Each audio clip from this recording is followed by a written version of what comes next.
To our amazing viewers at Midnight Affairs Tales, welcome and thank you. Your presence makes these stories worth sharing. We'd love to hear which part of the world are you joining us from.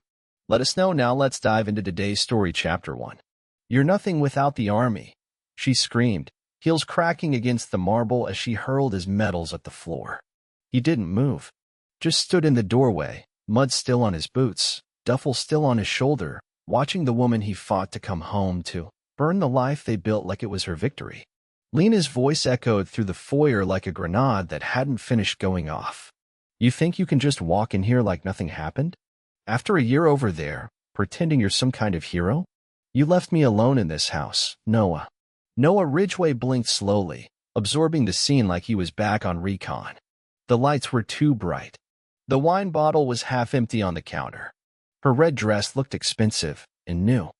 So did the guy's shoes by the couch. Whose are those? He asked, flat. Controlled. She smirked. Not yours. Then came the folder, thrown at his chest like a final insult. Divorce. Already filed. And the restraining order? It's done too. You've got 10 minutes to leave, or the cops show up. Your choice, Sergeant. 48 hours later, Noah was sleeping in his truck. Driver's seat tilted back, pistol holstered under the dash. The engine off to save gas. His phone off to save sanity. He wasn't broke, yet. But something deeper had cracked. And in its place, a dangerous stillness had taken root. 3 days later, he walked into the local VA center. Clean-shaven. Calm. They barely let him finish explaining before shutting the file. I'm sorry, the rep said, not meeting his eyes. There's a domestic flag on your profile. Until it clears, we can't approve benefit access or housing support. Flagged by who? Your spouse. Lena had moved fast. Bank accounts frozen. Business license suspended. His name scrubbed from their joint property. He tried calling 2 lawyers. Both declined when they saw her name. One whispered, she's already got counsel. Cohn and Bell. You won't win this. But Lena forgot one thing. Noah Ridgway didn't survive 3 tours by luck. He survived by gathering information. By watching. Listening. Waiting. And Lena? She was loud. Noah drove to a long-abandoned storage unit he'd rented before deployment. Inside the steel locker was a weatherproof lockbox bolted to the floor. He opened it and pulled out a small encrypted hard drive. A digital backup of the security footage from their home, recorded automatically, every week. Stored off-site. Just in case. Lena had ripped the home DVR out of the wall. But this wasn't there. This was his. He spent the next 3 nights watching clips like surveillance footage from an op's 6 months of living room conversations. Guests. Phone calls she took near open doors. One in particular stood out. A man in a fitted dress shirt, kissing her in the kitchen. Same man she swore she didn't know when he confronted her a year ago about a weird text. That same week, Noah got a job working graveyard shift at an auto scrapyard. Cash pay. No questions. He bought 3 burner phones, a basic laptop, and reactivated his military buddy Marcus, a retired comms analyst who owed him more than a few favors. I need you to trace a name, Noah said. Cohn and Bell. Lawyer in Denver. Travis Cohn. Marcus squinted. Your wife's lawyer? Yeah. I want to know how early she retained him. Who paid him? What else he's done? Marcus leaned back. You building a case? Noah didn't blink. No. I'm building a war. By week 2, the digital map of Lena's betrayal was taking shape. She'd opened a dummy LLC under her maiden name, L. Mercer Holdings. Transferred $84,000 from the Ridgway Protective Services account 2 months before Noah came home. Filed business taxes under a new address. The co-signer on the LLC? Tyler Raines, Marcus read. He's the guy from the kitchen video, right? Noah nodded. And the shoes. He started calling ex-clients of their security business. 2 said Lena had contacted them recently, trying to poach contracts. She said you were stepping away due to health reasons, one said. PTSD. That you might be unfit. It hit like a bullet, quiet but deep. She was rewriting his entire identity, painting him as unstable, violent, broken, and people were believing it. So he flipped the strategy. He didn't try to fight the rumors. He started collecting them. Every voicemail, every secondhand quote, every odd invoice she submitted after dissolving the company. It wasn't slander if he could prove it was a pattern. And patterns? Patterns were where people got sloppy. He rented a camera drone, followed Lena and Tyler as they walked into a wine bar 2 towns over. He parked across the street, perched on a rooftop with a directional mic and 300mm zoom lens. They didn't see him, didn't hear the recorder click on. Lena swirled her glass and laughed. He's still trying to call the bank. Pathetic. The army teaches discipline, not common sense. Tyler grinned. In the court. Oh, please. I cried in front of the judge. Told them he had outbursts. They'll delay it for months while they do an eval on him. I even said I found a handgun in the garage, no cereal. That one got their attention. Tyler chuckled. You're cold. No, she whispered, smug. I'm prepared. That night, Noah copied the audio, labeled the file, and locked it on a new flash drive. Then he opened a fresh notebook. Page 1 was blank, except for one title in black ink, Operation Retake beneath it. Phase 1, Surveillance Phase 2, Leverage Phase 3, Exposure. This wasn't a tantrum. It was a mission. And when it ended, Lena wouldn't just lose what she stole, she'd lose the lies she built her world on. The first rule of surveillance? Never let the target know they're being watched. The second rule? Let them think they've already won. Noah Ridgway played both perfectly. While Lena flaunted her new life like a victory parade, Noah vanished. From her phone logs. From public records. From anyone who might warn her he was coming. He moved into a rented room above a boxing gym on the edge of town. Cash payments. No lease. A mattress, a desk, and a wall covered in printed documents, photographs, and legal filings, all pinned under thumbtacks like pieces of a warboard. This wasn't obsession. It was planning. Lena didn't even notice the black Jeep that followed her once a week, or the drone that hovered over her office building every Thursday, syncing with her parking habits, or the fake LinkedIn profile that sent a connection request to her assistant and downloaded the entire company directory. What she did notice: the email. Anonymous. No subject line. No name. Just a single sentence. Be careful where you bury bodies. Some dirt doesn't stay down. That'll rattle her, Marcus said, watching Noah type it from the passenger seat. She won't know it's me.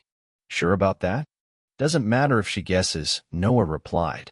What matters is she starts slipping. Slipping didn't take long. 3 days later, Lena filed a police report claiming threatening communication from an unknown sender. Noah obtained the report through a friend in records. She'd used it to escalate her existing restraining order. Smart. Calculated. But too clean. She's prepping for court, Marcus muttered, setting up a timeline of harassment. Let her build it, Noah said. I'm building one too. But mine ends with evidence. He started tapping phones. Not hers. That would get traced. But her circle, her best friend Casey, her office assistant Brandon, and the new LLC's listed partner, Tyler Raines. Casey used public Wi-Fi. Easy target. Brandon talked too much on lunch breaks. Even easier. What came out wasn't just dirty. It was damning. From a recorded call, Brandon to a friend. Yeah, Lena told the lawyer Noah was abusive. But between us? He never even raised his voice. She's just stacking the deck for court. Said if she wins custody, she gets the VA spousal benefits too. Noah paused the audio. Got it, he whispered. One sentence. One unforced admission. And he hadn't even started pressing yet.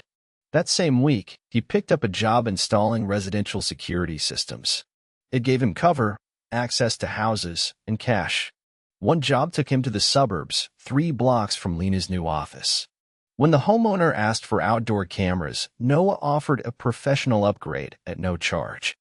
He returned later that night and angled the side camera across the street toward Lena's private parking lot. Now he had footage. Entry. Exit. Visitors. Patterns. And on Tuesday at 6:37 p.m., a visitor changed everything. The man was older. Mid-50s. Gray suit. Black leather briefcase. He stepped out of a BMW, shook Lena's hand like they'd done it before, and entered the office through the back door. Noah zoomed in on the license plate, ran it through Marcus. 10 minutes later, he had a name. Douglas Keene, Denver family court investigator. Why is a custody evaluator meeting her off the record? Marcus asked. Noah was already printing documents. Because the outcome's already decided. Unless I burn it all down. Noah drove 4 hours that night to Pueblo to visit someone he hadn't spoken to in a year, his cousin, Julia. She was a paralegal. Honest. Sharp. Used to look up to him when they were kids.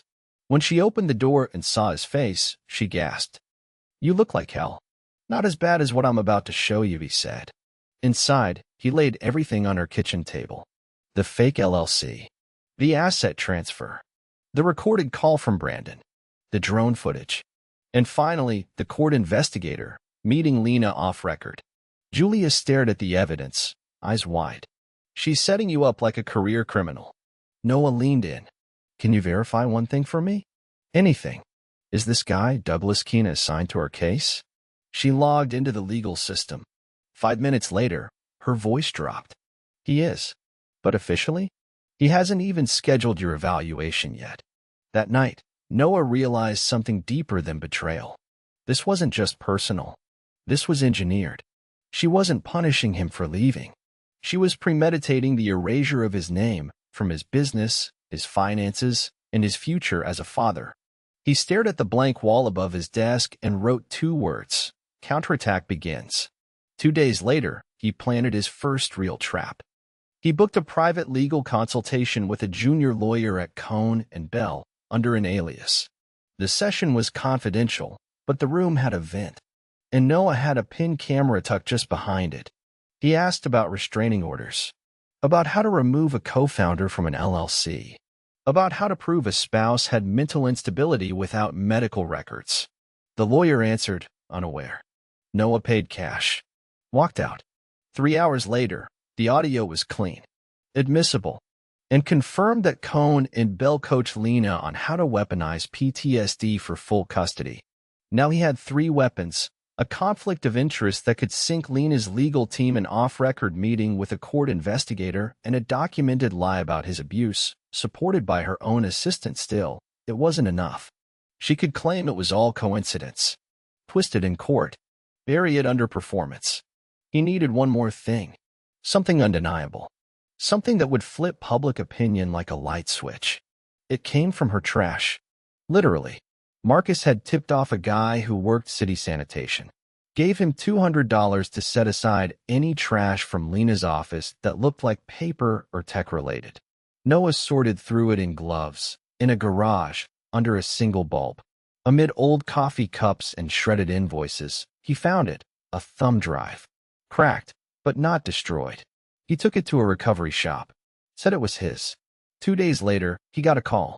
We pulled 15 files, mostly videos, security cam clips. Noah drove there in silence. The tech handed him the data. You, might want to see one of them yourself. Labeled Practice 3. He opened it on his laptop. The video showed Lena, standing in her living room, facing a mirror, practicing lines. He pushed me. I said no. I screamed. Pause. I was afraid he'd hit me. He gets like that sometimes. Another pause. Then laughter. She reset her expression. Cried on cue. Practiced it again. And again. Noah watched in silence. Then copied the video onto 3 separate drives. He didn't speak for a full minute. Finally, he whispered. Phase 2 begins now. 3 weeks. That's how long it took to set the first real fire. Not the kind that left smoke. The kind that lit silently behind walls and turned a whole house to ash before anyone smelled it. Noah Ridgway didn't want revenge. He wanted exposure. Because some people only understand pain when it happens in public, when the masks are stripped, the cameras are rolling, and there's nowhere left to lie. And Lena? She had no idea her mask was starting to crack. It started with Julia. Noah's cousin had friends inside the county clerk's office, 2 women, tight-knit, overworked, and underpaid. He didn't ask them to do anything illegal. Just flag a name. Douglas Keene, the custody investigator. If he meets Lena again off the record, Noah said, I want to know the time, the place, and what car he parks in. Julia passed the message on. Within 4 days, they had a hit. Friday night. Unlisted dinner reservation. Corner table at a steakhouse, Lena and Keen, seated alone. Noah didn't show up himself. That would have been too obvious. Instead, he hired a local photographer to test out a new lens by snapping candid restaurant shots. Paid him in cash. Told him to get creative with the angles. One photo caught exactly what Noah needed. Lena, leaning close, her hand brushing Keen's. The caption wrote itself. Family court investigator or family friend? Ethics questioned as custody evaluator dines privately with plaintiff. Noah created a burner Reddit account, then an anonymous Gmail, then sent the photo with a short write-up to 5 local parenting forums, 1 community blog, and a journalist he knew from high school who now freelanced for the Denver Tribune. Within 48 hours, the story hit page 6 of the online edition. It wasn't front-page material yet, but it got people whispering. And whispers turn into firestorms fast, especially in courtrooms built on appearances. That Sunday, Lena posted a carefully filtered photo of herself on Instagram, captioned, "Rise above the noise. Truth always wins." Noah saved the image, then reopened his notebook. Phase 2. Leverage target. Legal credibility. Next move. Witness reposition. He met Brandon, the office assistant, outside a grocery store 2 nights later. Brandon was twitchy, paranoid. Kept looking over his shoulder. "Relax," Noah said. "I'm not here to hurt you." "Then why'd you ask to meet in person?" "Because I know you've been lying to yourself about what she's doing." Brandon didn't answer. Noah handed him a small packet. Inside, a copy of Lena's statement to the court, listing Brandon as a confirming witness to Noah's alleged violent outbursts. Brandon's eyes widened. "She used my name?" "She used your silence." "Same thing." Brandon exhaled hard. "Look, I didn't know she was filing that. She just told me you were unstable, that you'd snap eventually. I believed her. And now?" Brandon hesitated. "I want to be done with this. But if I talk, she'll come after me too." "You don't need to testify," Noah said. "Just confirm that you never saw what she claimed. I'll handle the rest." Brandon nodded. "You have it in writing?" Noah pulled a digital recorder from his jacket. Pressed record. Brandon looked at it, then looked away, and spoke. The next day, Noah dropped the audio in Julia's inbox. With it, a message. Next hearing, submit to court as Exhibit 4. Chain of custody intact. Julia replied 5 minutes later. Understood. You're getting closer. Meanwhile, Marcus kept digging into the finances. That's when they found the ledger. Lena had made a mistake. She paid a contractor under her fake LLC for home surveillance removal. The receipt listed a serial number, one that matched a hard drive Noah had recovered from their old bedroom camera. He still had the footage. Nothing illegal, just private moments. Conversations. Arguments. Calm ones. Not a single frame of violence. The video disproved her claim about the night she said, "He went red in the face, screaming inches from me." She described it in her affidavit like it was a war zone. But in the video, he was sitting, quiet, tired, asking her if they could talk after dinner. That was the line no one knew would matter most. The behavioral lie. Because if a judge saw that video and then read Lena's statement, the cracks would show. And cracks turn into collapse. Noah didn't release it right away. Timing was everything. Instead, he filed a sealed motion to admit video-based rebuttal evidence through Julia. It forced Lena's legal team to respond. They panicked. Cohn and Bell called Julia's firm directly, demanding to know the content. Julia declined. Politely. Legally. And 2 days later, Lena posted another cryptic Instagram message. "When people show you who they are, believe them the first time." The caption was a lie. But the panic in it? That was real. Friday morning. Court hearing. Noah walked in wearing a plain suit, no tie. His posture was calm, eyes alert. He held nothing in his hands but a single folder. Lena walked in 5 minutes later, flanked by Cohn and a junior associate. She wore pearl earrings and a white blazer, playing the image of grace under fire. Judge Patterson looked annoyed from the start. "The press attention surrounding Mr. Keene has delayed our custody investigation." That delay falls on both parties. Cohn stood. Your Honor, we'd like to request that Keene be replaced with another evaluator. Patterson nodded slowly. Based on a conflict of interest accusation, unverified, but currently disruptive to the process. Julia stood. Calm. We support that motion, Your Honor. And we have further evidence we'd like to submit into sealed review. Witness clarification statements, time-stamped footage, and third-party audio. Patterson blinked. Video evidence? Yes, Your Honor. Rebuttal footage directly challenging sworn testimony previously submitted by the plaintiff. Cohn looked at Lena. She looked pale. Noah didn't say a word. He didn't need to. The story was finally shifting. Not with anger. Not with screams. But with proof. After the hearing, Lena tried to approach him. Really? She hissed. You're doing all this just to embarrass me? Noah turned to her. Voice low. Calm. You called me nothing. You tried to erase who I am. So now I'm showing them who you are. She scoffed. You think they'll believe you? He leaned in. They don't need to believe me. They just need to see you. Then he walked away. Lena's mistake wasn't arrogance. It was assuming loyalty couldn't be bought. 1 week after the court hearing, Noah got a text from an unknown number. You don't know me, but I work with Lena. I think you deserve the truth. Meet me at 9 p.m. 4th and Garrison. Come alone. Marcus advised against it. Julia warned him to bring backup. Noah went anyway. Not because he trusted the source, but because the lie was already bleeding at the edges. The woman waiting in the alley behind a boarded-up diner wasn't who he expected. Mid-30s. Dark hair. Designer heels.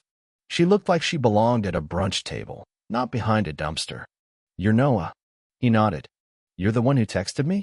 I'm Kara. I do PR consulting for Lena's firm. Unofficially. How unofficial? I help her bury stories. Shift narratives. Make things disappear. Why are you here? She hesitated, then held up her phone. I didn't sign up to destroy someone's life.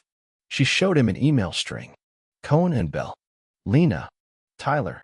Subject line, backup plan in case of pushback. Leverage. Noah scanned it. Fast. There it was in writing. If the PTSD angle collapses, push the narrative that he had an affair while deployed. Use the girl from Colorado Springs. She's still working at the bar near base. Noah's stomach turned. He knew exactly who they meant. Ashley. A waitress he'd spoken to twice. Once to help her with a drunk customer. Once to get directions. Nothing more. I barely knew her, Noah said. Kara nodded. Doesn't matter. They've already hired a PI to fabricate statements. Paid her rent for 3 months. Noah took a breath. Focused. You're giving me this why? She hesitated, then handed him a flash drive. She crossed a line. She told Cohn to leak your VA medical file. Said she accidentally left it in the copier. That's a felony. I'm not going down for her. Noah took the drive. Eyes sharp. Will you testify? Not unless I have immunity. But I'll go on record to confirm where that email came from. He nodded. Then you just changed everything. Back at Marcus's garage, they decrypted the drive. Marcus whistled low. Emails. Audio. Even a backup copy of the practice tape she deleted. Why would Kara have that? Insurance, Marcus muttered. Even snakes don't trust each other. Noah compiled the evidence into folders. Labeled by category. False narratives, fabricated witnesses, misuse of VA records, conflict of interest, Keene. Fabricated PTSD claims, PR suppression strategies. Each folder had a backup copy, stored in a separate physical location. This wasn't paranoia. It was survival. 2 days later, another twist came from inside the court system. Julia called. Urgent. Hey, I just saw something weird. What? Douglas Keene, the court investigator. He resigned. When? This morning. Effective immediately. No statement given. But get this, his LinkedIn says he's taking a job with a nonprofit, Pause, funded by one of Lena's investment accounts. Noah sat back. She bought him off. Or threatened him. Either way, he's out. Julia was quiet for a moment. Then, that means the custody case gets reassigned. To who? I don't know yet. The new evaluator was announced 3 days later. Monica Hartley, ex-military spouse, known for her blunt reports, reputation for hating legal manipulation, and the first evaluator Noah hadn't already lost to Lena's PR machine. That night, Noah sat in silence, watching the clock tick past midnight. Then came the knock. He opened the door, and his world shifted again. Standing there, tired, pale, shaking, was his younger brother, Evan. The brother who stopped returning his calls 8 months ago. The brother Lena said needed space. Noah stared at him. "What the hell are you doing here?" Evan didn't speak. He stepped inside, sat down, and dropped a bombshell. "I need to tell you something about Lena and me." Noah didn't move, didn't blink, just listened. And Evan told him everything. It started 9 months earlier. Noah was deployed. Evan had just lost his job. Depressed. Drinking. Lena called, offered him work around the house. She started getting close. Said Noah was emotionally distant. Said she felt forgotten. Said Evan reminded her of a time when things were simpler. "I thought she just needed a friend," Evan whispered. "But it wasn't like that." "Did you sleep with her?" Noah asked, voice low, controlled. Evan looked at the floor. "No, but she tried. Twice. The second time, I left and never came back. She told me if I ever said anything, she'd make it look like I'd stalked her."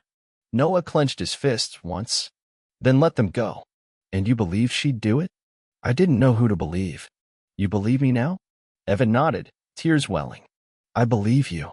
Noah stood, walked to the wall, and pulled down the photo board. He peeled off a picture of Lena, then one of Tyler. Then, slowly, he added a new photo to the center. "Evan, why are you putting me there?" Evan asked. "Because now you're part of it, which means you get to help burn it down." Noah always thought betrayal came with warning signs, a shift in tone, a crack in loyalty, a change in routine. But sometimes betrayal walks in smiling, wearing a badge, and claiming to help. It started with the call from Monica Hartley, the new custody evaluator. "Mr. Ridgway," she said, calm but firm, "I'm reaching out to schedule your in-home evaluation. I'd like to meet your family, review your living conditions, and hear your version of events without legal intermediaries." Noah agreed immediately. Monica was tough, fair, and impossible to sway through pressure. That alone made her dangerous to Lena's case. She showed up on a rainy Tuesday morning, clipboard in hand, no-nonsense demeanor, and a neutral voice that revealed nothing. Noah walked her through the small apartment above the gym, showed her the folders of documents not as weapons, but as proof of preparation. "Your home is modest," she said, "but orderly. Secure." He nodded. "It's what I can afford until my accounts are unfrozen." She raised an eyebrow. "Frozen by court order?" "Frozen by manipulation." She didn't comment, just kept writing. The session lasted an hour. Monica asked hard questions. About his military past, about Lena's allegations, about his mental health. He answered every one honestly, calm, measured, unemotional. "I've had nightmares," he admitted, "but I've never been violent, never lost control, never threatened her or anyone." He handed over the medical reports, including 2 psyche evals from VA doctors confirming stability. Before leaving, Monica stopped at the door. "Can I ask one last thing?" "Of course. Do you think your wife is afraid of you?" Noah looked her dead in the eye. "I think she's afraid of getting caught." 2 days later, the storm broke. Local blog headlines lit up. Family court controversy. New evidence suggests fabrication in high-profile PTSD custody case. PR firm linked to false narrative campaign against decorated veteran, and the kicker. VA records leak may lead to criminal investigation. Noah didn't release the video of Lena practicing false abuse lines, not yet. He released everything else. The emails from her PR fixer, the payoff trail to the fake witness Brandon's voice statement, and a redacted screenshot showing Lena's firm billed for reputation control regarding veteran allegations. The story went viral. Not mainstream viral, local viral. Just enough for court to take notice. Just enough for Lena's image to take a hit. And just enough for Tyler Raines to panic. 3 hours after the story broke, Noah got a call from an unknown number. Tyler. Shaking. Rambling. She never told me you had evidence. I didn't know. She said you were dangerous, that you'd gone off the rails. You helped her steal from me. Noah said coldly. I thought the business was failing. It wasn't. Until she gutted it. I just wanted in on the next venture. She promised I'd have a stake. She said you were never coming back. Noah stayed quiet. Then gave Tyler one shot. One meeting. One statement. One signature. You give me that, and I won't drag your name through the federal system for wire fraud. Tyler agreed. Fast. The next day, Julia filed Tyler's signed affidavit, stating Lena falsified financial records, used pre-signed business authorizations illegally, and misrepresented company earnings. The affidavit hit court the next morning. That's when Lena made her biggest mistake yet. She retaliated. Not in court, not on social media, but through the police. Noah walked into his apartment late Friday night, soaked from rain, when the lights behind him flashed red and blue. Hands up, back against the wall. 2 officers swarmed him, cuffed him, read him his rights. Lena had filed a new complaint, accusing Noah of violating the restraining order and making in-person threats outside her office. False. Noah had video proof he was installing a system across town at the same time. He told the officers to check the time-stamped footage.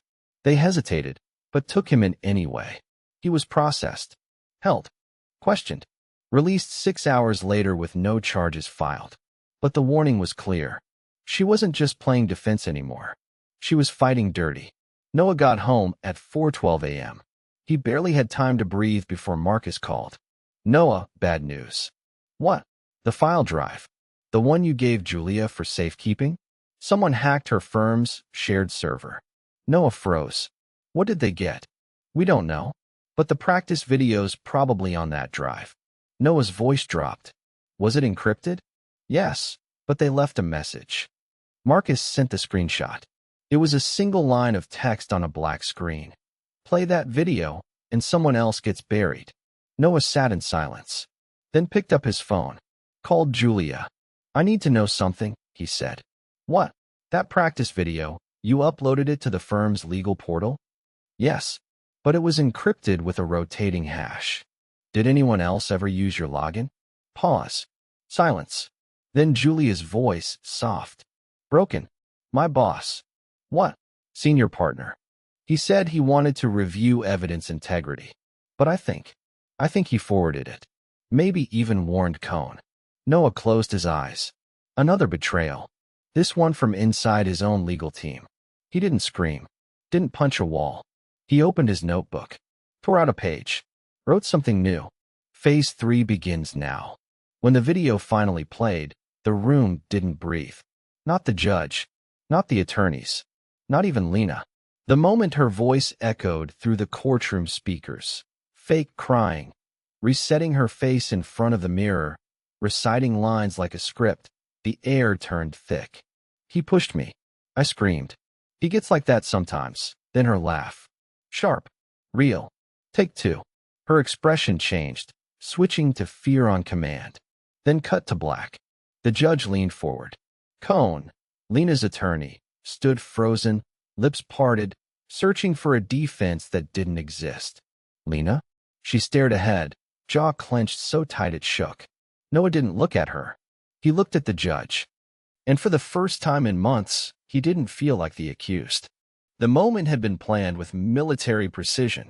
2 nights earlier, after the firm server breach, Noah made a choice. If Lena was willing to leak, threaten, and weaponize his trauma, then no more half measures. He went to Monica Hartley directly, the evaluator. Showed her the full file. The proof of fabricated abuse. The fake PTSD claims. The PR contracts. And finally, the video. Monica watched it in full. Then sat back, expression unreadable. I'll file an emergency ethics request for review, she said. Noah nodded. Will it matter? Yes, she said. And it will be public. That's how they got the emergency hearing. It was fast. Quiet. No cameras. Just parties, legal teams, and court personnel. But the aftermath? Impossible to contain. The morning after the video played, The Denver Tribune ran the headline, "Veteran's Ex Caught Fabricating Abuse in Viral Courtroom Clip." The footage hit Reddit within hours. Then local YouTube commentary channels picked it up, labeling Lena as the next Amber Heard-style manipulator. Within 48 hours, over 300,000 views.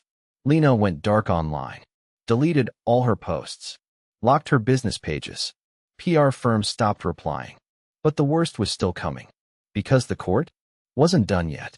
Monica Hartley's final custody evaluation report dropped 2 days later.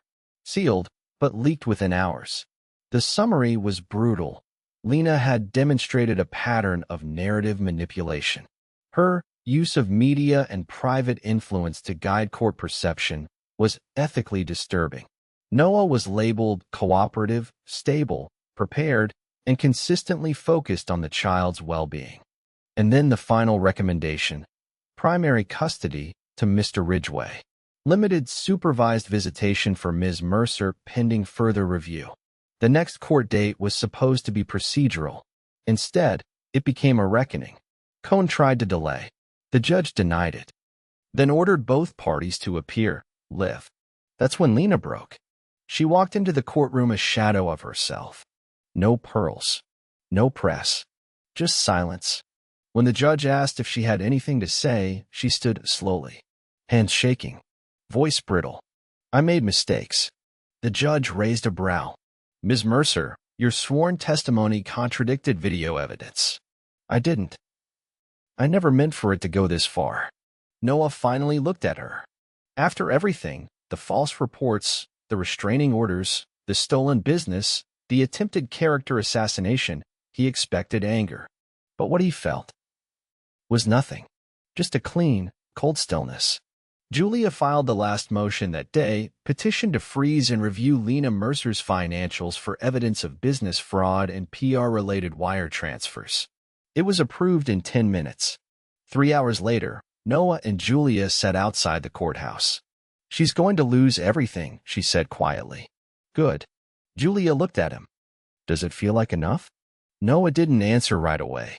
Then, "It's not about punishment anymore. It's about truth." But as they stood to leave, something else happened. A clerk rushed toward them with a sealed envelope.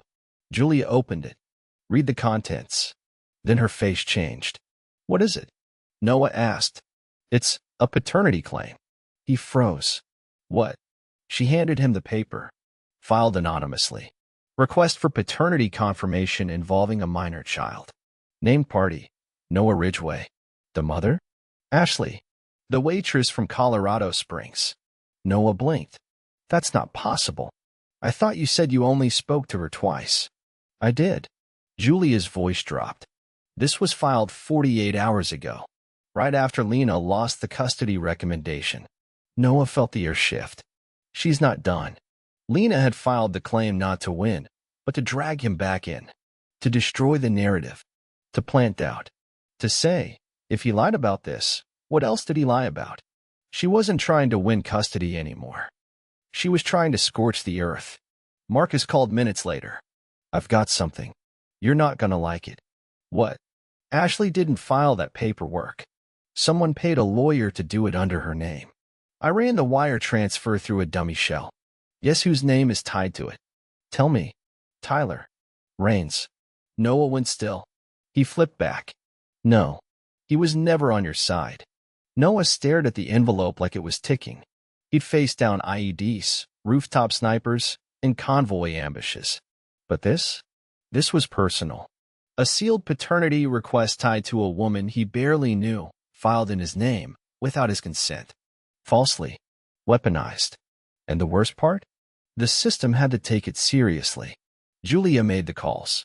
Ashley was located in under 24 hours, still working at the dive bar outside Colorado Springs. She agreed to a meeting. Noah drove there alone. He found her on break, leaning against the back exit, smoking a clove cigarette with chipped nails and tired eyes. "Ashley," he asked. She looked up, squinted. "Holy shit. You're Noah Ridgway." "Yeah. I need to ask you something." "Is this about that court thing?" He paused. "You know about it?" She exhaled smoke. "Yeah, Some guy came here a few weeks ago. Said he was with a veterans legal team. Asked if I'd signed some paperwork saying you and I had history. Noah's stomach dropped. Did you sign anything? Hell no. I barely remember you. You were polite. Quiet. Tipped well. Did he say his name? She nodded. Tyler. I think. Had a weird smile. They sat inside. Ashley agreed to a voluntary DNA test to prove there was no child. No contact. No basis for the claim. I've got nothing to hide, she said. But if someone used my name, they did, Noah confirmed. And now I need to bury them with it. Back in Denver, Julia fast-tracked the DNA test through a lab she trusted. 48-hour turnaround. Court admissible. Meanwhile, Marcus went nuclear. He followed the money trail from Tyler's offshore LLC straight to a dormant media firm Lena once listed on an old investment pitch. Together, they had funneled over $60,000 into staged narratives, fake witness bribes, PR contracts, and ghost legal filings. It was enough to build a criminal conspiracy charge. But they needed leverage. So Noah went back to Kara, the PR insider who had turned once before. You want full immunity? He asked. Kara nodded. Yes. And guaranteed protection. You'll get it. But I need you to do one more thing. That afternoon, Kara reached out to Tyler. Said she was scared. That she had dirt. That she might confess. She invited him to her loft to talk options. Noah was already inside, camera hidden in a smoke detector. Audio wired through a lamp. When Tyler showed up, the trap was already sprung. The footage captured everything. Tyler admitting he forged the paternity claim that he posed as Ashley's legal rep, that Lena gave him clearance to do it as insurance, and that Cohn and Bell looked the other way. Then the money quote, if this blows back, she's on her own. I'll say it was all her idea. Noah took the footage straight to Julia. She nearly dropped her coffee. This is blackmail, Noah. It's proof. His voice didn't shake. Criminal fraud. Identity abuse. Court manipulation. She nodded slowly. I'm calling the DA. 2 days later, the district attorney's office filed an emergency motion to freeze all digital and financial activity tied to Lena Mercer, Tyler Raines, and 3 associated shell companies. Court orders went out that afternoon. And Lena? Found out the hard way. She was mid-meeting when her business account locked. Credit cards declined. Phone froze. Her attorney, Cohn, called her 4 times. No answer. When she finally got through, he was panicking. There's a DA probe. They have surveillance. Audio. Everything. I thought you said we were clean. I said we were careful. That's different. And then the knockout punch landed. The DNA results. Delivered. Certified. Admissible. Result. 0% probability of paternity. Fabricated claim. Filed publicly. Attached to Noah's defense. Stamped with a motion to charge the false filers with fraud. Tyler's name on record. Lena's name as initiating source. That night, a new clip surfaced online, edited from the smoke detector footage. Tyler's voice. It was all Lena's idea. The clip was 12 seconds long. Posted anonymously. But it hit 500,000 views in a day. Comment sections exploded. She really thought she'd get away with it. Dude built a legal nuke from scratch. This is like Breaking Bad, but in court. Tyler Raines is done. She ruined a soldier's life, and he destroyed her empire. Meanwhile, Lena's house was swarmed by federal agents. Not arrested yet, but under investigation. And everything, every email, message, bank record, was now evidence. Cohn tried to withdraw as her lawyer. The judge denied it. You made this bed, the judge said. You sleep in it. And Noah? No victory dance. No celebration. Just one visit, back to the courthouse steps. He sat there, alone, as the sun went down. Julia joined him after an hour. Want to know what the DA said? What? Lena's looking at 3 felony charges. Wire fraud. Perjury. Evidence tampering. Noah exhaled slowly. She'll take a deal. Julia nodded. Probably. But the damage is done. He looked out across the street. She said I was nothing without the army pause. She was wrong. The courtroom was dead silent. No jury yet. No cameras. Just a federal judge, a prosecutor from the district attorney's office, Lena's crumbling legal team, and Lena herself. Her once flawless posture slumped. Hair tied back like she didn't want to be seen. The white suit gone, replaced by a navy blouse she hadn't ironed. This wasn't the Lena Noah knew. This was a cornered animal. And she was finally on record. "Ms. Mercer," the prosecutor said, his voice like polished steel, "you are being charged with 3 counts of felony misconduct related to fraud, perjury, and evidence tampering in a family court case. Do you understand the charges?" Lena nodded. "Speak up." "Yes." "Do you wish to make a statement at this time?" Her lawyer leaned over, whispered furiously. She paused, then stood slowly. "I do." Noah watched from the back row. He could see the tremor in her hand. Her voice tried to stay even, but cracked by the second sentence. I made poor decisions. I acted emotionally. I believed I was protecting myself and my son." "Lie." Noah gripped the bench in front of him. "But I understand now that I crossed legal boundaries. I was misled by certain people, Tyler." She was trying to pin it on him. "But I take responsibility for my part." The judge raised an eyebrow. "Ms. Mercer, this isn't family therapy. This is criminal court. You don't get points for soft confessions. You will face a full evidentiary hearing." Lena sat down slowly. For once, she had nothing left to say. Outside, reporters swarmed. Noah didn't speak. Just walked through the crowd with Julia flanking him like silent security. But he could hear the questions. "Mr. Ridgway, how does it feel to finally clear your name? Do you think Lena will serve time? Is this justice?" He didn't answer, because none of those questions mattered yet. Back at his apartment, there was a letter waiting. Handwritten. No stamp. No envelope. Just his name. Folded paper. Curled edges. He recognized the handwriting immediately. Lena. He stared at it for a long time before opening it. The words were neat. Calculated. But under the surface, desperate. "Noah, I don't know what to say anymore that doesn't sound like a lie, so I won't try to defend myself. I just want you to know. I didn't hate you. I hated what you made me feel, forgotten, powerless. I was afraid you wouldn't come back, and when you did, it was like the man I built my life around had changed. I panicked.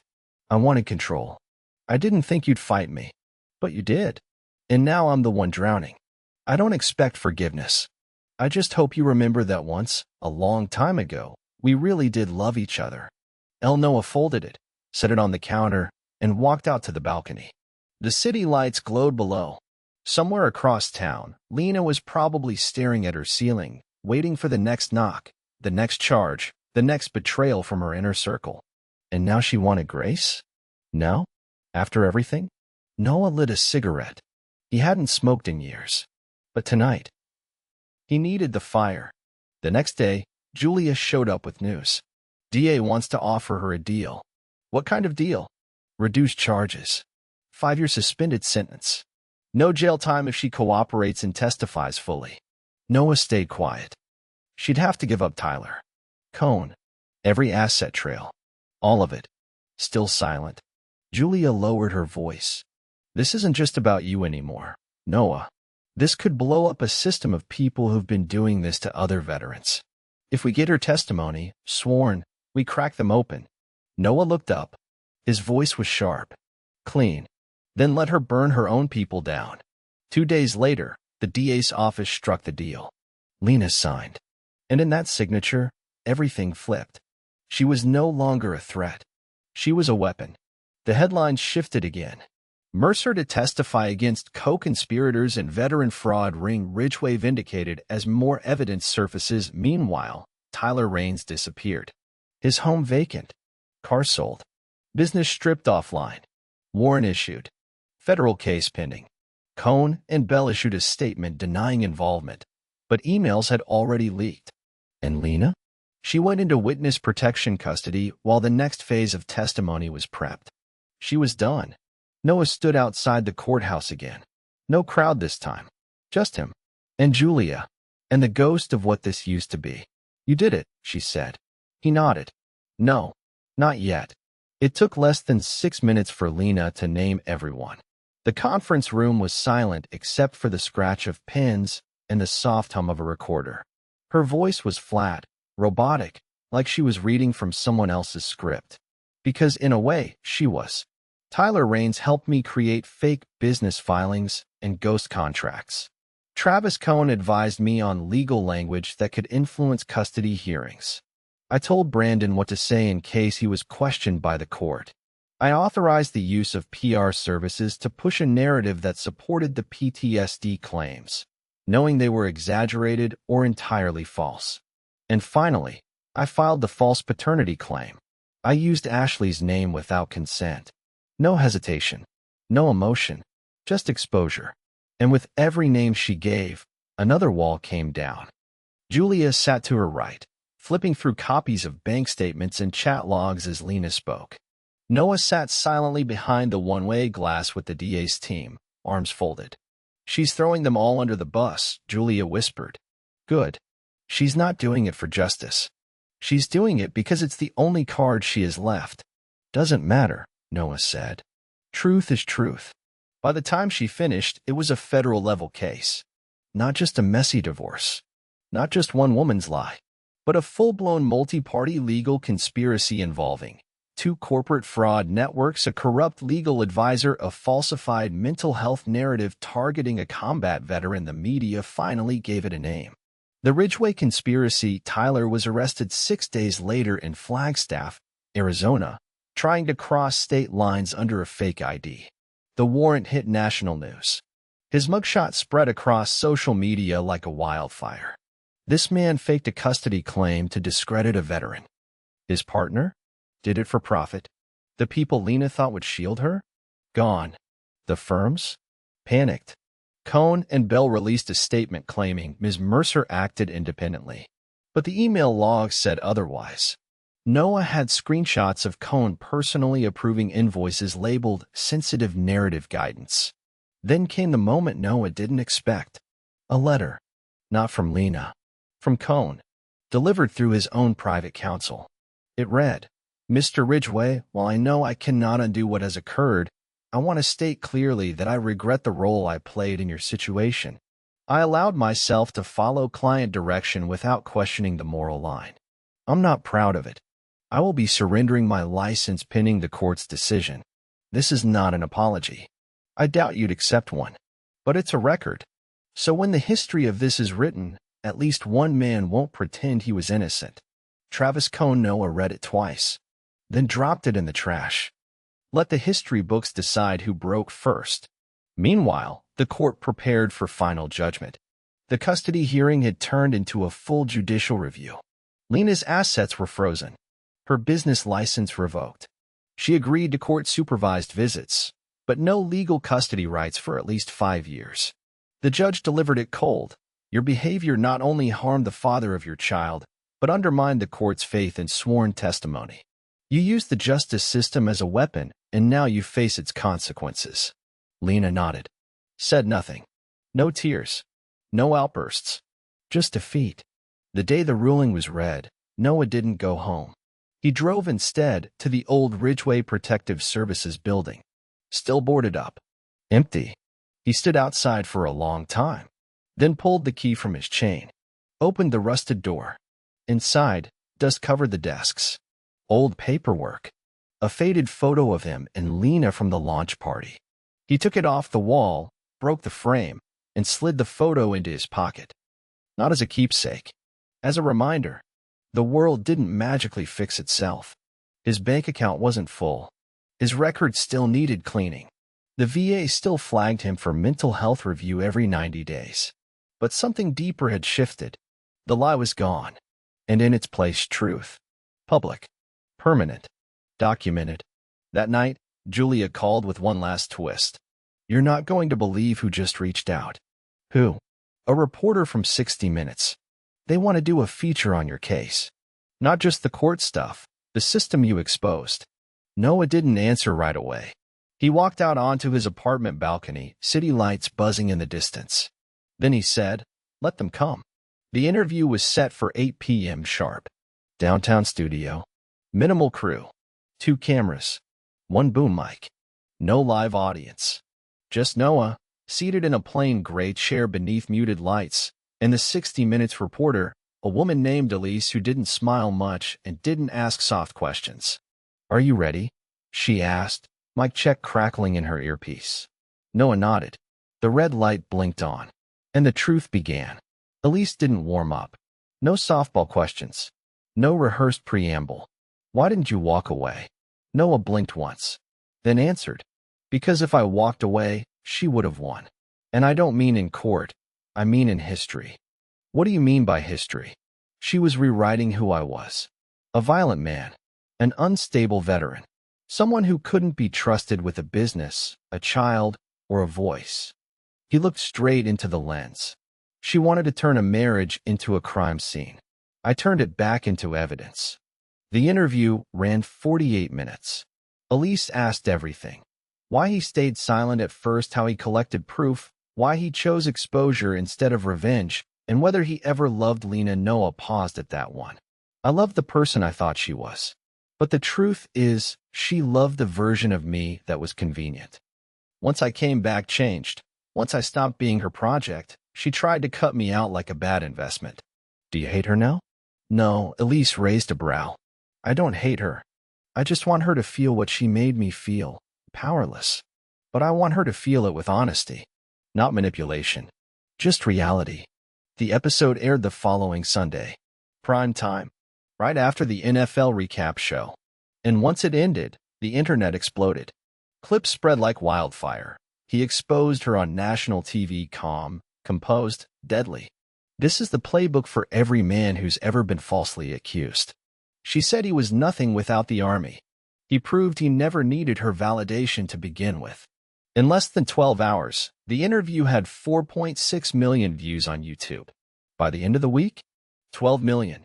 Lena's name trended again, but not for redemption.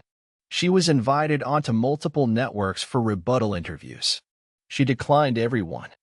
Her statement, issued by a new PR firm, read, "I'm choosing to stay silent. I've caused enough harm already. I will cooperate with ongoing legal matters and respectfully step out of public view." But silence couldn't stop what had started. Noah was contacted by advocacy groups, veteran support networks, and legal teams from around the country. His case wasn't just a story now. It was a warning, a precedent, a new line in the sand. And then the call came. From his son's school. They asked if he could come in, just for a few minutes. He walked into the front office expecting paperwork. Instead, his son, 8 years old, small backpack, eyes wide, was waiting on the bench. The administrator looked up, smiled. "He just wanted to see you. Said he saw you on TV." Noah knelt down. His son didn't say anything at first. Then, that woman asked if you hated Mom. Noah's heart stalled. "Yeah. What did you say?" "I said no. I said I didn't hate her." His son nodded. "Okay. I don't hate her either. But I don't believe her anymore." Noah closed his eyes, held him. That moment, that one sentence, meant more than any courtroom ever could. The DA closed the investigation 3 weeks later with 2 indictments, one for Tyler Raines, one for a Cohn and Bell associate who helped alter filings. Lena's plea deal held. No prison time. But she lost everything else. Her license, her company, her reputation, and full custody of her son. She moved to a different state. Noah never asked where. He didn't need to know. Because now, he could finally build something again. For himself. For his son. On his own name. That weekend, he stood outside the old Ridgeway Protective Services office again. Only this time, he had keys. Permits. A signed grant from a local vet recovery nonprofit. He wasn't reopening a business. He was building a program for soldiers returning from war, custody battles, or both. A place where they wouldn't have to prove they were innocent just to breathe. Julia showed up to help with the signage. She carried a toolbox and a bottle of cold beer. "You're really doing it, huh?" He nodded, then hammered the last screw into the new sign. Ridgeway Resilience Center. Julia smiled. "You don't look angry anymore." "I'm not," Noah said. "You sure?" "Yeah. She called me broken, but I built something unbreakable." The letter came folded in half. No envelope. No signature. Just taped to the glass door of the Ridgeway Resilience Center. Julia found it when she opened the office early that morning. She read the first line, paled, and handed it to Noah in silence. It wasn't threatening. It wasn't apologetic. It was just there. I thought I'd be angry watching you succeed. But I'm not. I'm just sorry I wasn't the woman you thought I was. You never lied to me. You never raised your hand. And I turned your silence into a weapon. I told the world you were dangerous, when really you were just trying to survive me. I'm sorry. You'll never hear from me again. I hope that's a gift, not a threat. Noah folded the letter slowly. Didn't speak for a while. Julia watched him. What do you want to do with it? File it, he said. Not as evidence. Just for record. He slid it into a cabinet labeled closed. Then turned the key. A month passed. Noah's center opened officially with 12 clients, mostly veterans dealing with high-conflict custody cases and post-deployment trauma. Word spread fast. Donations came in. Even the city council called it a model of justice-led recovery. For the first time in over a year, things were quiet. No cameras. No subpoenas. No backdoors. Just healing. Until the final, unexpected encounter. Noah was leaving the center one night, locking up late, when he saw the figure standing near the curb. Streetlights painted her in gold. Lena. Alone. No suitcase. No car. Just her, and that same old calm expression she wore when she lied best. Noah didn't speak. She didn't move. She waited until he reached the sidewalk, then said the words he never expected to hear. Thank you. He almost laughed. For what? For not destroying me. You destroyed yourself. I know. They stood in silence for a long minute. Then she added, you could have gone further. You had the proof. You had the power. I had a son watching, he said. That's more important than vengeance.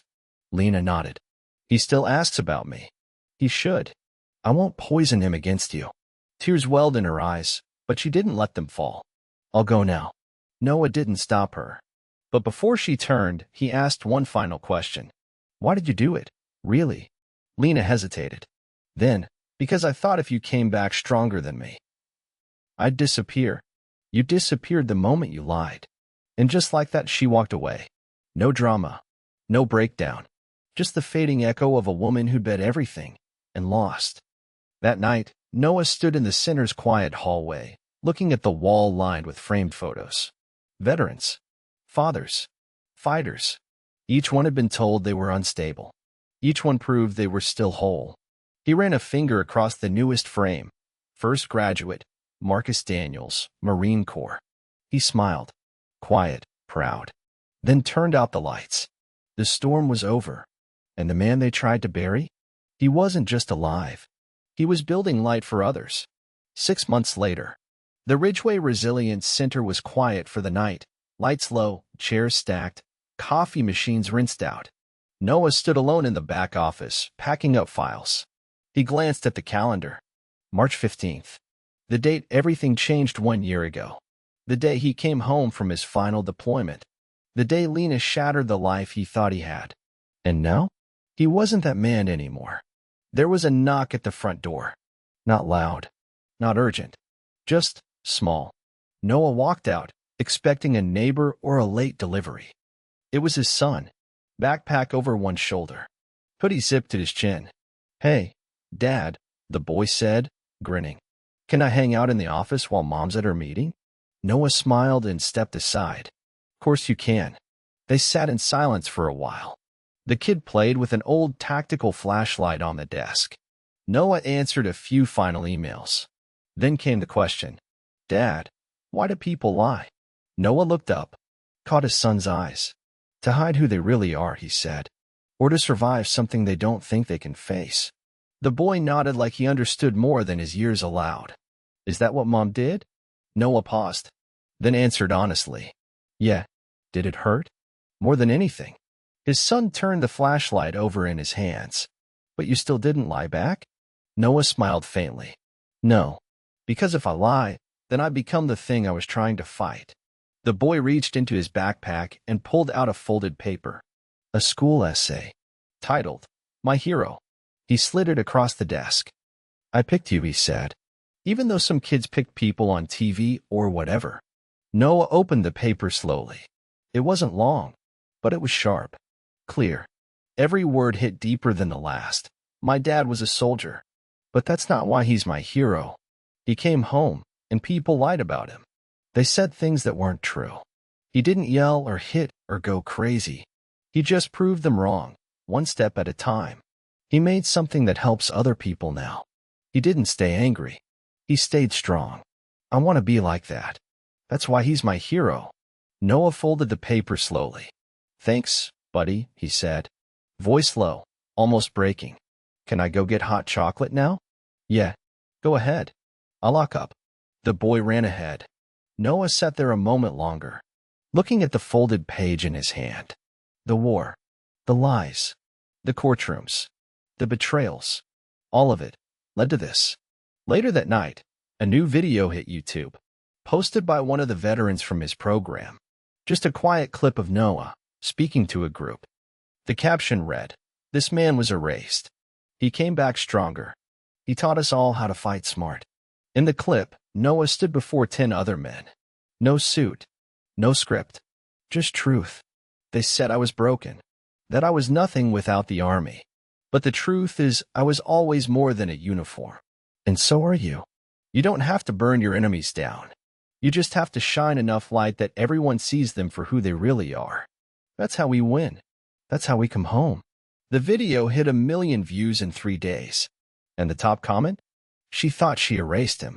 But now the whole world knows his name. The end if this story hit you. If it made you feel something deep, real, and earned, like, share, comment. Because for every man who's been silenced, every father erased, every truth buried, this isn't just a story. It's a warning. And a reminder. They can't fake character forever. We're just getting started. Next story drops soon. Stay tuned.